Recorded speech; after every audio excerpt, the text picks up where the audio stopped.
Hi, 210 students. We are now moving into week 7 and 8. After week 8, we will be right in the middle of this semester. So I have scheduled a Zoom meeting for us. This is a way for us to get together online. It's free for you. All you have to do is follow the link I have emailed to you and also provided in the announcements area of our 210 Canvas shell. So that is scheduled for Thursday, October 20th at what time? 5 p.m. I believe, so that we can get in there together for about an hour.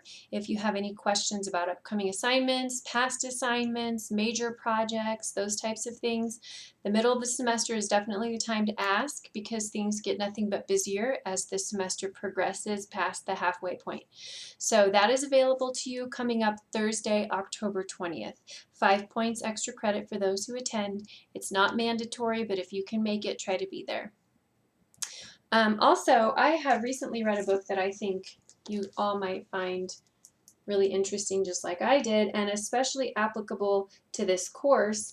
And it's called The Smartest Kids in the World by Amanda Ripley, and how they got that way. A particular part of it with regard to diversity caught my attention, and I thought I'd read it to you really quickly. So hang in there with me as I read this to you. Diane Radovich, one of the most popular education commenters in the United States, has insisted for years that Americans should think about our students' backgrounds more, not less. Our problem is poverty, not schools, she told a roaring crowd of thousands of teachers at a DC rally in 2011. Kids are not all the same, in other words, and their differences precede them. In Finland, Valorian said the opposite of what Ravitch was saying in America. Wealth doesn't mean a thing, he said. It's your brain that counts. These kids know that from very young. We are all the same. So that's kind of a paradigm shift and a different cultural perspective. The more time I spent in Finland, the more I started to think that the diversity narrative in the United States, the one that blamed our mediocrity on kids' backgrounds and neighborhoods, was as toxic as funding inequities. There was a fatalism to the storyline, which didn't mean it was wrong. The U.S. did have too much poverty, minority students were not learning enough, parents did matter, and so did healthcare and nutrition, obviously. But the narrative also underwrote low aspirations, shaping the way teachers looked at their students, just as Valorian feared. Since the 1960s, studies have shown that if researchers tested a class and told teachers that certain students would thrive academically in the coming months, teachers would behave differently towards them. They nodded more, smiled more, and gave those kids more time to answer questions and more specific feedback. And you guys watched a video about this. Hopefully you remember that. In fact, the kids had been chosen at random. The label was fictional, but it stuck. At the end of the school year, teachers still described those students as more interesting, better adjusted, and more likely to be successful in life. It's like the placebo effect, and I think it definitely relates to hidden biases that we may have. As for other kids who had done well in the classroom but were not chosen, the same teachers described them as less likely to succeed and less likable. The human brain depends on labels and patterns. If a researcher or cultural narrative offers teachers a compelling pattern, they will tend to defer to it. What did it mean then that respected U.S. education leaders and professors in teacher colleges were indoctrinating young teachers with the mindset that poverty trumped everything else?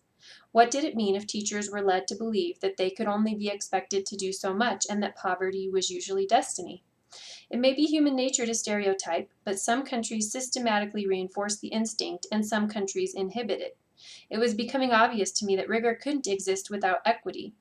Equity was not just a matter of tracking and budgets, it was a mindset. Interestingly, this mindset extended to special education in Finland too, and these next 2 weeks we will go over exceptionality. Teachers considered most special ed students to have temporary learning difficulties rather than permanent disabilities. That mindset helped explain why Finland had one of the highest proportions of special ed kids in the world. The label was temporary. The Finns assumed that all kids could improve. In fact, by their 17th birthday, about half of Finnish kids had received some kind of special ed services at some point, usually in elementary school, so that they did not fall farther behind. That really makes sense to me. During the 2009-2010 school year, about 1 in 4 Finnish kids received some kind of special ed services, almost always in a normal school for only part of the day.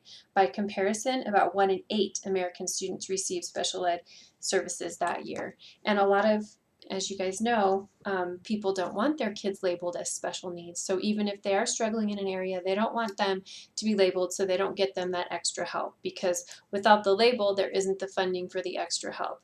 So that's something you'll read and learn more about in these next 2 weeks. What else do I have to remind you? I enjoyed reading your hidden bias. I hope that this short excerpt kind of relates. You see the connection there.